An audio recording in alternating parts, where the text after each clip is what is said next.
'Mahavatar Narasimha' movie ఎలాంటి hype లేకుండా వచ్చి ఇంత పెద్ద సక్సెస్ అయింది గదా! ఇండియాలోనే కాదు అరౌండ్ ద గ్లోబ్ చాలా మందికి ఈ ఫిల్మ్ నచ్చింది. అసలు what made this film interesting and ఇంత సక్సెస్ అవ్వడానికి వాళ్ళెంత కష్టపడ్డారనేది ఈ వీడియోలో చూద్దాం. మోస్ట్ ఆఫ్ ఇండియన్స్‌కి యానిమేషన్ అంటే కార్టూన్ అనే ఒక స్టీరియోటైప్ ఉంది. 'మహావతార్ నరసింహ' ఆ స్టీరియోటైప్‌ని బ్రేక్ చేసింది. ఒక మంచి ఛాన్స్‌ని క్రియేట్ చేసింది ఇండియన్ యానిమేషన్ ఇండస్ట్రీకి. జనరల్లీ హ్యూమన్స్ ఉంటే 3 అవర్స్ మూవీ అయినా చూస్తారు. కానీ యానిమేషన్ మూవీని 2 అవర్స్ ఉంటే చూడటానికి అంత ఇష్టపడరు. అంతగా ఇంట్రెస్ట్ చూపించరు. ఏ పాయింట్‌లో అయినా డిస్కనెక్ట్ అయ్యే ఛాన్స్ ఉంది. అలా డిస్కనెక్ట్ అవ్వకుండా చాలా ఎంగేజింగ్‌గా తీశారు. ఒక్క సెకండ్ యానిమేషన్ రెండర్ అవ్వడానికి 2 వీక్స్ టైం పడుతుందంట. అలా వచ్చిన సెకండ్స్ అన్నీ కలిపి ఒక 30 సెకండ్స్ ఆర్ 1 మినిట్ అయ్యాక చూసి, ఇన్‌కేస్ అది నచ్చకపోతే మొత్తం స్క్రాప్ చేసి మళ్ళీ కొత్తగా స్టార్ట్ చేసేవారు. దీనికి చాలా పేషెన్స్ కావాలి. ఎందుకంటే దీనికి చాలా టైం పడుతుంది. అండ్ చేసిందే మళ్ళీ మళ్ళీ చేయటం కొంచెం ఇరిటేటింగ్‌గా అనిపించొచ్చు. ఇప్పటివరకు విష్ణు అవతారాల్లో కృష్ణుడు, రాముడు, వెంకటేశ్వర స్వామి మీద చాలా మూవీస్ అండ్ యానిమేషన్స్ వచ్చాయి. కానీ మిగతా అవతారాల గురించి అంత ఎక్స్‌ప్లోర్ చేయలేదు. మహావతార్ నరసింహతో అది పాసిబుల్ అయింది. పవర్‌ఫుల్ మైథాలజీని క్వాలిటీ యానిమేషన్స్‌తో కలిపి ఆడియన్స్‌కి ఒక మంచి ఎక్స్‌పీరియన్స్ ఇచ్చారు. నరసింహస్వామి అవతారం ఇన్నోసెంట్ పీపుల్‌ని ఈవిల్ నుండి ప్రొటెక్ట్ చేయడం. అది చాలా మందిని ఎమోషనల్లీ కనెక్ట్ అయ్యేలా చేసింది. ఆడియన్స్ థియేటర్ బయట చెప్పులు వదిలి లోపలికెళ్తున్నారు. థియేటర్‌ని టెంపుల్‌లా భావిస్తున్నారు. అంత ఇంపాక్ట్ క్రియేట్ చేసింది ఈ మూవీ ఆడియన్స్‌లో. విష్ణు అవతారాలే కాకుండా అశ్విన్ గారు శివపార్వతుల మీద కూడా అర్ధనారీశ్వర్ అనే మూవీ తీయబోతున్నారని చెప్పారు. ఈ మూవీ మోస్ట్‌లీ లైవ్ యాక్షన్‌లో ఉండబోతుంది. అండ్ స్టోరీ రైటింగ్ కూడా స్టార్ట్ చేశారంట. జనరల్లీ స్లీపర్ హిట్ అంటే బిగ్ స్టార్ కాస్టింగ్, ఎక్కువ ప్రమోషన్స్ ఏం లేకుండా సైలెంట్‌గా థియేటర్‌లోకొచ్చి ఇనీషియల్‌గా ఎక్కువ కలెక్ట్ చేయకపోయినా మెల్లగా వర్డ్ ఆఫ్ మౌత్‌తో ఎక్కువ ఆడియన్స్‌ని థియేటర్‌కి రప్పించడాన్నే స్లీపర్ హిట్ అంటారు. 'మహావతార్ నరసింహ' మూవీ కూడా ఈ కేటగిరీలోకే వస్తుంది. మూవీ టీమ్ ఎక్కువ ప్రమోషన్స్ ఏం చేయలేదు. ఓన్లీ ఆన్‌లైన్ ప్రమోషన్స్ మీదే ఎక్కువ ఫోకస్ చేశారు. బట్ వర్డ్ ఆఫ్ మౌత్ ద్వారా ఈ మూవీ గురించి అందరికీ తెలిసింది. ఆల్రెడీ తెలిసిన స్టోరీతో, తెలిసిన క్యారెక్టర్స్‌తో ఒక మాస్టర్ పీస్ తీశారు. వాళ్ళు పెట్టిన ఎఫర్ట్స్ మనకి స్క్రీన్ పైన కనిపిస్తుంది. ఈ మూవీతో మన పురాణాల మీద అవగాహన లేని జెన్‌జీ జనరేషన్‌కి కూడా వాటి మీద ఇంట్రెస్ట్ క్రియేట్ అయ్యేలా చేశారు. మేబీ కంప్లీట్‌గా అయ్యుండకపోవచ్చు. బట్ ఒక స్టెప్పింగ్ స్టోన్‌గా అయితే అయింది. ఈవెన్ మనం చూడొచ్చు చిన్న, పెద్ద అని తేడా లేకుండా అన్ని జనరేషన్ వాళ్ళు కలిసి మూవీకి వెళ్తున్నారు. అండ్ అప్రిషియేట్ చేస్తున్నారు. The main theme of this film is not just to entertain us, but also to inspire us towards Indian culture. 20 crores బడ్జెట్‌లో ఈ రేంజ్ ఆఫ్ యానిమేషన్ చేశారంటే గ్రేట్ అనే చెప్పాలి.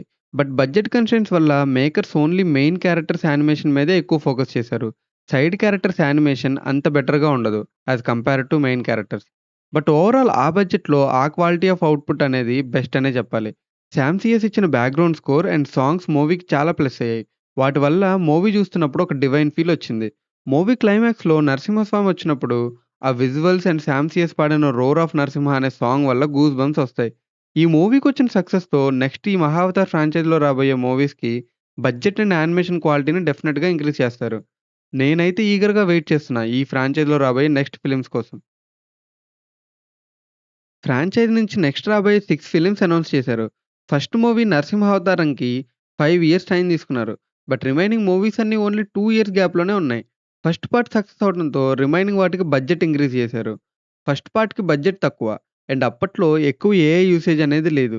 బట్ ఈ అప్‌కమింగ్ మూవీస్‌కి స్టోరీ టెల్లింగ్ అండ్ యానిమేషన్ పరంగా advanced features వచ్చాయి. And budget కూడా ఇంక్రీజ్ అవ్వటం వల్ల బెస్ట్ క్వాలిటీని ఎక్స్‌పీరియన్స్ చేయొచ్చు. అశ్విన్ గారి విజన్ 'మహావతార నరసింహ' మూవీతో ఇండియాలో యానిమేషన్ మార్కెట్‌ని ఓపెన్ చేయడం మాత్రమే కాదు, దాంతో పాటు comics, merchandise, amusement parks, games లాంటి మార్కెట్స్‌ని కూడా మన పురాణాలు బేస్ చేసుకొని తీసుకురావటం. Disney, Marvel, Harry Potter theme parks వినే ఉంటాం కదా! సో, వీటిలాగా ఇండియాలో కూడా పురాణాలను బేస్ చేసుకొని అమ్యూజ్మెంట్ పార్క్స్ తీసుకురావాలి అని. ఆల్రెడీ మూవీ టీమ్ వాళ్ళు 'మహావతార్' యూనివర్స్‌ని బేస్ చేసుకొని ట్రిపుల్ ఏ అనే గేమ్‌ని తీసుకురాబోతున్నారు.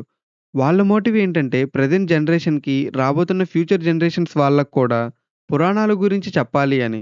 సో, దానికి గేమ్స్‌ని కూడా ఒక మీడియంగా యూజ్ చేస్తున్నారు. అశ్విన్ కుమార్ గారు అసలు 'మహావతార్' ఫ్రాంచైజ్‌లో ఫస్ట్ ఫిల్మ్‌గా 'నరసింహ అవతారాన్ని' చూస్ చేసుకోవడానికి రీజన్, నరసింహస్వామి అంటే గాడ్ ఆఫ్ ప్రొటెక్షన్. ప్రెజెంట్ టైమ్‌లో ప్రతి ఒక్కరికి ప్రొటెక్షన్ అనేది చాలా ఇంపార్టెంట్. నరసింహస్వామి మన లైఫ్‌లోని bad things and bad thoughts నుంచి ప్రొటెక్ట్ చేస్తారు. జనరల్లీ అందరూ వాళ్ళ లైఫ్‌లో హీరోస్ కోసం వెతుక్కుంటారు. అది మూవీ యాక్టర్స్ అవ్వచ్చు, పొలిటీషియన్, స్పోర్ట్స్ పర్సన్, ఎవరి నుంచైనా అవ్వచ్చు. యాస్ పర్ హ్యూమన్ నేచర్ వాళ్ళు హీరోగా భావించే పర్సన్ నుంచి చాలా నేర్చుకుంటారు. అది ఎయిదర్ గుడ్ అవ్వచ్చు ఆర్ బ్యాడ్ అవ్వచ్చు. సో, అదే ఇఫ్ గాడ్‌ని గనక హీరోగా ఎంచుకుంటే, తన నుంచి మనం ధర్మాన్ని నేర్చుకుంటాం. ఈ movie story father and son conflict మీద బేస్ అయ్యి ఉంటుంది. అదే హిరణ్యకశిపుడికి, ప్రహ్లాదుడికి మధ్య ఉన్న కాన్ఫ్లిక్ట్. హిరణ్యకశిపుడు తన కొడుకు ప్రహ్లాదుడిని "నువ్వు విష్ణుమూర్తిని పూజించొద్దు, నువ్వు రాజు అవ్వాలి" అని కోరుకుంటాడు. బట్ ప్రహ్లాదుడు దానికి అపోజిట్‌గా అవేమీ లేకుండా విష్ణుమూర్తిని పూజించాలి అనుకుంటాడు. మనం చూసుకుంటే ప్రతి ఇంట్లో ఆల్మోస్ట్ ఇలాగే అవుతుంది. ఫాదర్ తన సన్‌ని లైఫ్‌లో ఒకటి చేద్దాం అనుకుంటారు. బట్ వాళ్ళ కొడుకు వేరేదవ్వాలనుకుంటాడు. ఈ జనరేషన్ వాళ్ళు హీరోస్ నుంచి ఎలా అయితే ఇన్‌స్పైర్ అవుతారో, అలాగే నరసింహస్వామి ద్వారా ఇన్‌స్పైర్ అవుతారనేది అశ్విన్ గారి మోటివ్. ఇది మాత్రమే కాదు. ఇంకో రీజన్ ఏంటంటే 'జయ విజయ' స్టోరీ. చాలా మందికి ఈ స్టోరీ తెలీదు.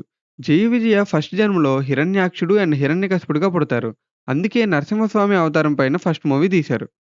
సినిమా చూసాక నా ఫీలింగ్ అయితే వర్త్ వర్త్ మనం చేసిన పనులన్నీ వర్తే వర్మ వర్త్ ఒళ్ళు చెదిరిపోయేలా ఉంది వర్మ మైండ్ బ్లోయింగ్ ఏరే లెవెల్ వర్మ హోప్ మూవీ చూసిన తర్వాత మీరు కూడా సేమ్ ఫీల్ అవుతారు అనుకుంటున్నాను. ఇలాంటి కంటెంట్ మిస్ అవ్వకూడదనుకుంటే అమిగో టాకీస్ ఛానెల్‌ని సబ్స్క్రైబ్ చేసుకోండి. నెక్స్ట్ వీడియోతో మళ్ళీ కలుద్దాం. Take care. Bye bye.